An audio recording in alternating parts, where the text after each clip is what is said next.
Hey guys, so here we're sped up 3 times, and at some point we're going to go to be sped up 4 times, because this is the whole sculpt of the horse, and would not be fun to watch that whole thing in real time. I think in total the sculpt of the horse is, I don't know, I think I recorded 2 hours, and I probably put in another hour of it not being recorded, so it's like a 3-hour sculpt to go from man to horse. Now, one thing that's worth mentioning here is off screen here I've got a reference up, which generally, well, I never really do in the live sessions, because I think it's too difficult to talk, narrate, teach and look at reference at the same time, but here it was just helping me keep on track with this. So that was why straight away you can see I just stretched out the body and lengthened the neck, and I'm matching to the reference in Ellenberger's book, which is, I think, an atlas of animal anatomy for artists. Certainly the book that I recommend more than any other anatomy book. Goldfinger also has quite a good one, even though the drawings aren't as good, but the information is very, very good. So that's Elliot Goldfinger, who did all anatomy books are called the same. It's like Human Anatomy for the Artist, maybe. He has a very good book on human anatomy as well. So here I'm still kind of figuring out the big beats, and that's generally always just thinking about the bones, you know, and then oftentimes I'll just be blending backwards and forwards to partly for my own entertainment, but partly also to track to see if the right, you know, whether the scapula is lining up with the new scapula and things like that. Because look, if you're doing this exercise and you're not at least making sure that, you know, more than 50% of the points are matching, then all you're doing is working on a really difficult topology, you know. So yeah, you owe it to yourself, to your own learning and your own enjoyment, I would say, to make sure that you're turning the human into a horse. You're not just sculpting a horse out of human topology. That's a very different thing. Here I just duplicated the human, so I had a size reference. I really just eyeballed this, so I you know, roughly made sure that it was big enough compared to a human, and that's okay. But like, yeah, if I was doing it as a longer project, you know, especially if I was doing this for a production thing or something, I would go in and I'd look at the average height of a horse compared to the average height of a human. You know, what is the high point of the scapulas, for example, and just make sure all that lines up, and then try and internalize it. Try and see if I can keep that with me for forever, you know. And that's what you want to do on every sculpt, is just go, okay, what from this new project, even if it's a 10-minute speed sculpt, or if it's a 10-day in-depth study, or a 10-week in-depth study, you know, if you're being like super diligent about it, like what can you take away, that, you know, what can you add to your skill set that you didn't have before. As soon as you start just regurgitating stuff that you already know just time and time again, you really limit your room for growth there. Just, you see, then just pulling that bit of the shoulder down. Just on all animals, look at where the skin of the shoulder connects with the scapula. It's going to look weird if you have that arm going right the way up to connect with the scapula in the way that it would on a human. And on some animals, that skin comes right the way down, and the arm kind of joins with the body at the bottom of the body.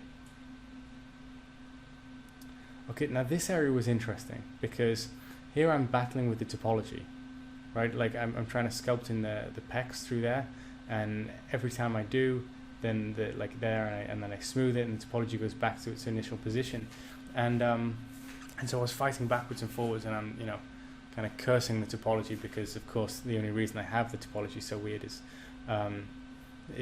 you know, for the purposes of this exercise. And like here I did have to pull it down, like, you know, I wanted the clavicles to line up with the tendon that the horses have there, which is what remains of their clavicle. But what I did realize was, like, this area that I was struggling with, it's quite a complex area. You know, you've got the meeting of the pectorals, and horses do have noticeable pectorals, both the pectoralis major and the pectoralis minor as well, which on a human you don't really see, but on a horse you do. So you've got that, and then you've got the brachialis, you've got the biceps, you've got the extensor carpi radialis. There's a whole bunch of stuff there. Anyway, what I realized was the case is, like, I just didn't know that area well enough. and I had to go back and you know, really chew it over, and it partly was the topology, but it was partly that. And I mentioned this as a thing that I think that you guys should really be aware of, generally speaking, is like those areas where you're battling, where you spend hours and hours, it's because you don't understand that area yet, and that's fine. You'll get there. But the problem is that when you spend like hours and hours on an area, so you create an emotional attachment to that thing. So you're like, well, you know, and your ego gets an attachment as well. Like, it must be good because I've spent 5 hours on it, you know, as opposed to that area where I just spent 10 minutes. And well, you'll start to see the pattern once you look out for it. The area that you spent 10 minutes on, it's probably because you understood it pretty well. And so then you're able to go in and capture the life of it straight away. Whereas the areas where you keep on going back to and you keep changing, well, that's showing you where you don't, you know, what you know and what you don't know. And that's a key thing in self-study, right? And it's where speed sculpts are really useful. Just figure out what you know and what you don't know. Anyway, back to horse specifics. So through the back there, just making sure I've got the oval shape. Remember that the shape of the buttocks, what looks like the buttocks, they're inflating there. That's hamstrings, and then on the inside it's going to be adductors, exact same as it would be on a human, right? So actually, like what would be the bum cheeks on a human, they're still there, they're just at the top of the hips. In the same way that it would be if you kneel down on all fours. That's why generally when you see these comparative anatomy diagrams, you normally see someone like bent over on all fours, like we did with at the start of this. That then, yeah, makes you understand how these things line up, relatively speaking. And the hamstrings are scissoring the calf muscles in the same way they would on a human.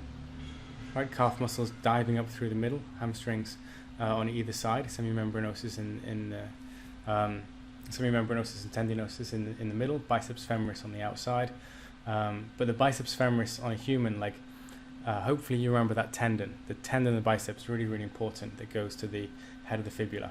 Well, especially on a horse, you're not really seeing that. You see the two heads of the biceps, and they're pretty meaty and don't give way to tendon. Okay, so on the head, like there's a diamond shape of the top of the head. That you'll see that repeated on quadrupeds over and over again. So you see how it kind of flares out at the eyes and then really narrows off to the back of the skull. Keep an eye out for that. When things are sped up so fast, the narration becomes really, really difficult to stay on track of all of this stuff, because I then move on to another thing really, really quickly. But yeah, this is just to give you a fairly brief overview of things, and we'll recap on all this stuff as well. Just smoothing out his hair. I'm not worried about the mane for now. We'll add that separately. At the moment, just really looking at the skin.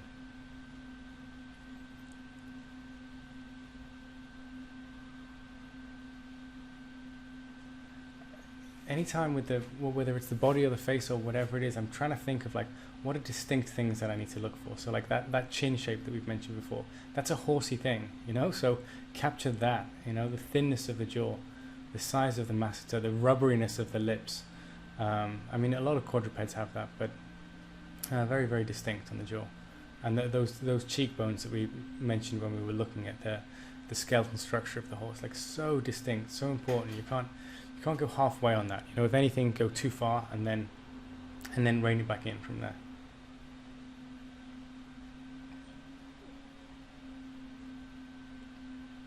From the neck, I was sort of trying to internalize the front has a very strong S movement and the back doesn't. The back has a gentle C curve, and so that's another thing that, like, you know, that's going to be fairly consistent across quadrupeds. But I'm still, like, you know, if I teach you how to sculpt an arm, I'm trying to get you to think about the rhythm of the inside of the line compared with the rhythm of the outside of the line. To you know, anytime when you're dealing with any part of the body, but especially when those two movements are close to each other, as they are in a limb or a neck, just find what the dialogue is between those lines. How do you make them different from each other? And the rhythm of the limbs in the horse, well, obviously, or in any quadruped, it's obviously very, very important. But the rhythms are fairly similar. And God knows you just don't want to have them straight up and down in the same way that you don't want to have that in a human. You know, you don't want to make the legs just like a vertical cylinder or something like that. So you find the character, and then if anything, go like, okay, what is that character? And if you get it wrong in that direction.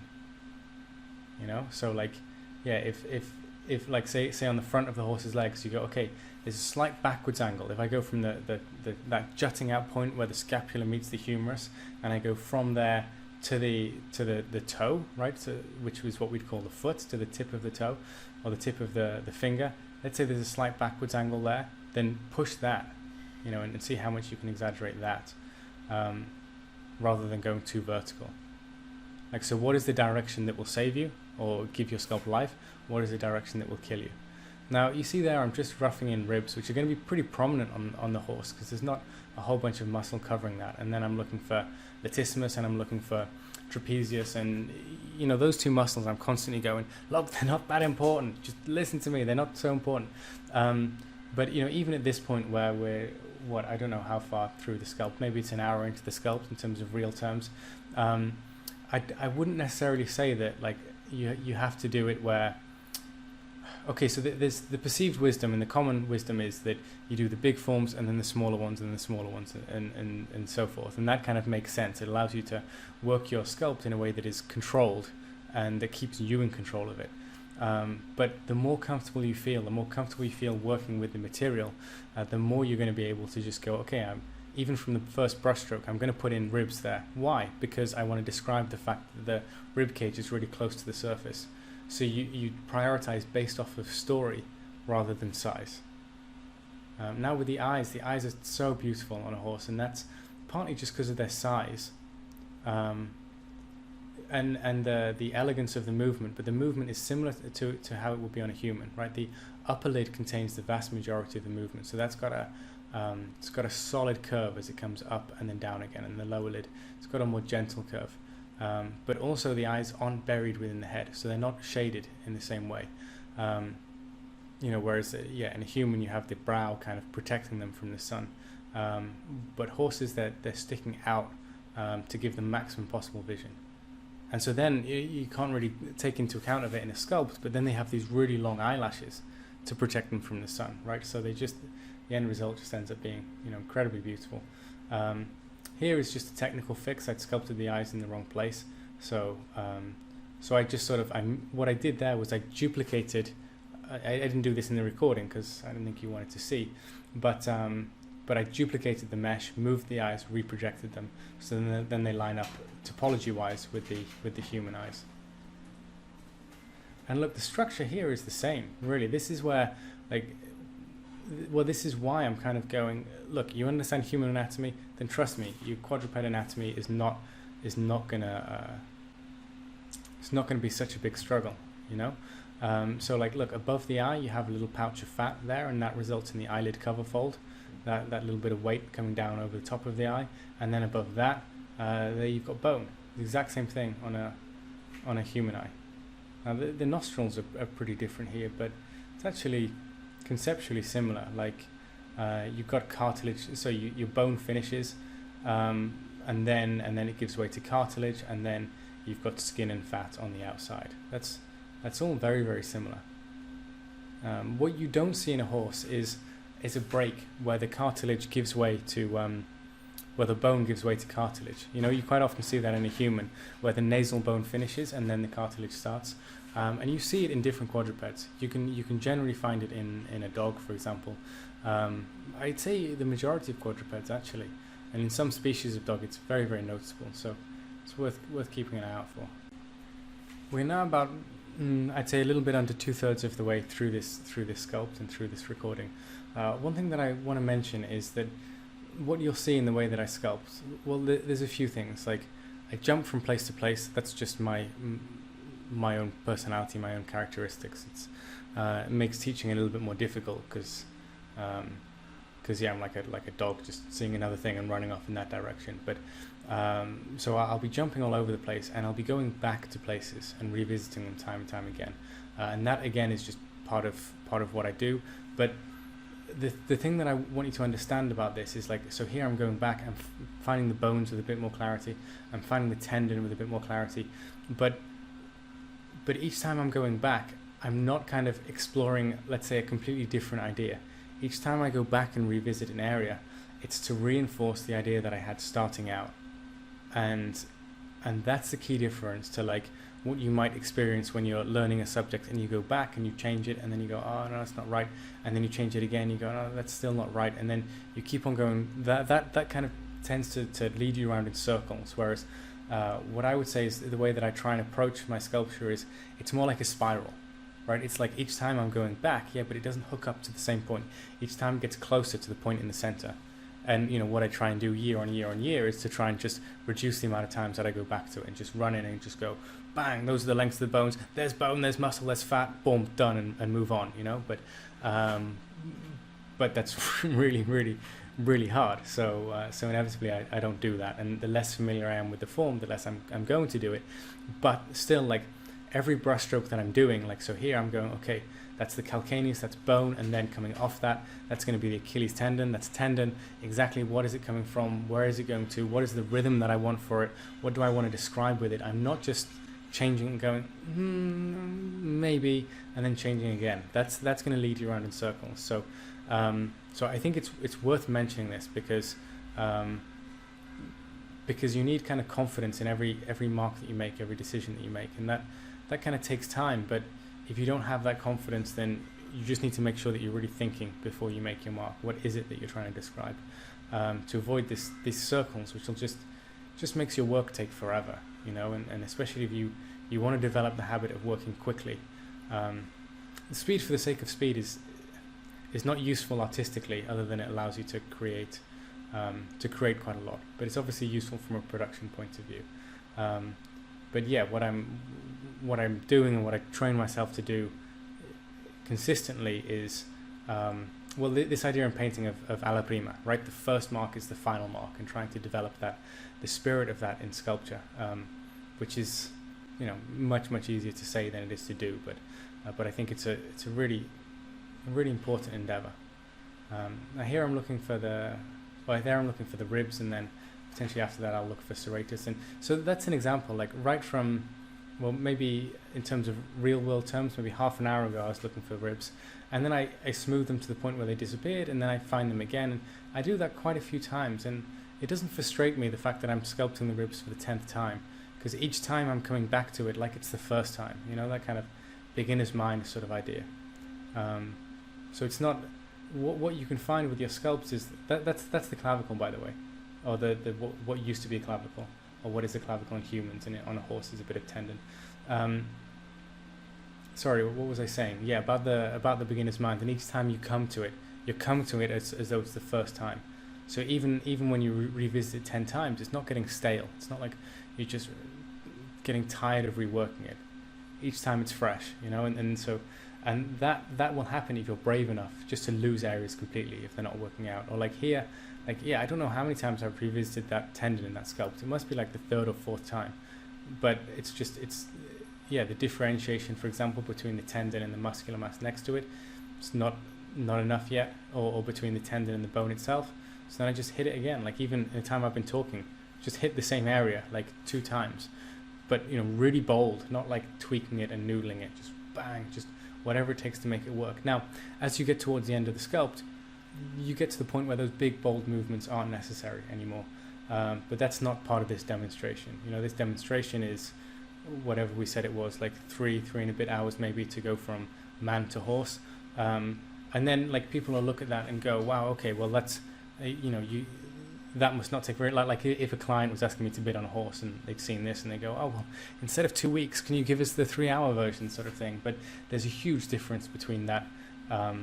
That just going, that alla prima idea of going straight for the effect that you want, and then going through every single part of the body, from the hooves to the fingers to the foot to the lower legs and so on, just making sure that makes absolute sense, both in terms of texture and anatomy and things like that. And that's, we're just not covering that in the course because, even 3 hours of sculpting is, that's maybe the limit of what you'd want to watch as someone sitting and watching the process.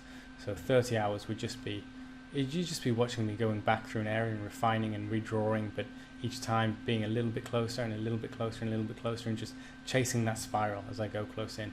But even at that point, and at this point here, as I'm starting to go through and focus on little areas, I'm still going, okay, what is the important movement? So they're just on the foot there, it's like, no, I say the foot, would be the finger, yeah, what is the finger doing? Well, we can look at the little tendons that are running along it that will help strengthen it and make it move. But the key thing was that there's a little angle break there as the finger just kind of jumps forwards. And so even then I'm looking at that, and even after, if I'd spent 20 hours on that, I'd still be trying to think, what are those big beats? You know, where is the bone? Where is the tension?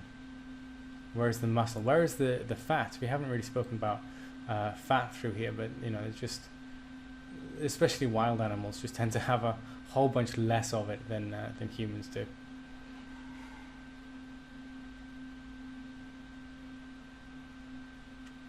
And as I'm starting to find these tendons, that's essentially like, yeah, finding a little bit of tendon.